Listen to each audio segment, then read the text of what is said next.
সকালে ঘুম থেকে উঠে প্রথমেই আপনি কি করেন? মোবাইলটা হাতে নিয়ে ফেসবুক চেক নাকি ইনস্টাগ্রাম স্ক্রল? আবার কেউ হয়তো হোয়াটসঅ্যাপে ঢুকে দেখেন কে মেসেজ দিয়েছে। এভাবেই আমরা সবাই মেটার জগতে আটকে আছি। বিশ্বজুড়ে প্রতিদিন ৩.৫ বিলিয়ন মানুষ এখন সক্রিয় এই নেটওয়ার্কে। আর এখন সেই নেটওয়ার্কের সাথে যুক্ত কৃত্রিম বুদ্ধিমত্তা। ২০২৩ সালে মেটা তাদের নিজস্ব এআই মডেল লামা প্রকাশ করে, যা থেকে শুরু মেটা এআই এর যাত্রা। লামা শব্দের পূর্ণরূপ large language model Meta AI.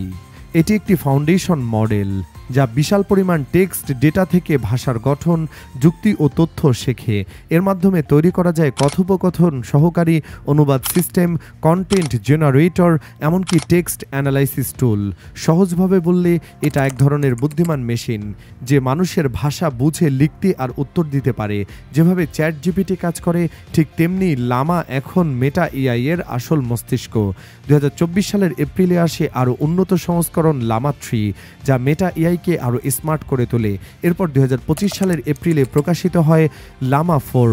তখনই চালু হয় স্বতন্ত্র মেটা এআই অ্যাপ। সম্প্রতি মেটা ঘোষণা করেছে ১৬ ডিসেম্বর ২০২৫ সাল থেকে নতুন এআই নীতি কার্যকর হবে, যেখানে যুক্ত হচ্ছে এক বড় পরিবর্তন। এআই এখন ব্যবহারকারীরা প্রতিটি অনলাইন কার্যক্রম বিশ্লেষণ করে পার্সোনালাইজড কন্টেন্ট ও বিজ্ঞাপন দেখাবে। তাদের লক্ষ্য হলো বিজ্ঞাপনকে আরও প্রাসঙ্গিক ও কার্যকর করে তোলা। আগে যেখানে ব্যবহারকারী লাইক, ফলো বা পোস্টের তথ্যের ভিত্তিতে বিজ্ঞাপন দেখানো হতো, এখন সেখানে যুক্ত হচ্ছে এআই চ্যাটবট কথোপকথনের ডেটা। ধরুন আপনি মেটার এআই বটের সঙ্গে কক্সবাজারের সেরা রিসোর্ট নিয়ে কথা বললেন। সেই আলাপচারিতা থেকে মেটা নেটওয়ার্ক বুঝে যাবে আপনার আগ্রহের বিষয়। এরপর আপনি যখন ফেসবুক বা ইনস্টাগ্রামে আসবেন, দেখবেন আপনার ফিডে কক্সবাজারের বিভিন্ন রিসোর্টের বিজ্ঞাপন আসতে শুরু করেছে। অনেকে হয়তো বলবেন, এরকম তো এখনও আছে। তবে সামনের দিনগুলোতে এর ব্যাপকতা আরও বাড়বে। তবে এই পরিবর্তন প্রযুক্তিগত অগ্রগতি হলেও ডেটা সিকিউরিটির জন্য ঝুঁকি। যেমন ডেটা নজরদারি বাড়বে কিংবা এআই মডেল ট্রেনিংয়ে ব্যবহার হতে পারে আপনার ডেটা।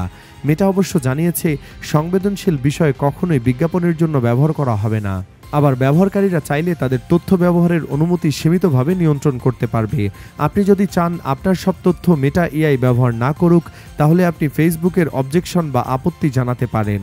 এজন্য ফেসবুকের সেটিংস অ্যান্ড প্রাইভেসিতে গিয়ে, প্রাইভেসি সেন্টারে, প্রাইভেসি টপিক্সে গিয়ে জেনারেটিভ এআই ট্যাবে যান। এরপর how Meta uses information for generative AI মডেলসে ক্লিক করুন। তারপর প্রাইভেসি অ্যান্ড জেনারেটিভ এআই এ গিয়ে স্ক্রল ডাউন করে learn more and submit request হিয়ারে গিয়ে আপনার অবজেকশন ফর্মটি ফিল আপ করে সেন্ড করতে হবে। এর মাধ্যমে আপনি আপনার তথ্যের কিছুটা নিয়ন্ত্রণ রাখতে পারবেন, আর বাকিটা নিশ্চিত করবে আপনার সতর্ক ব্যবহার।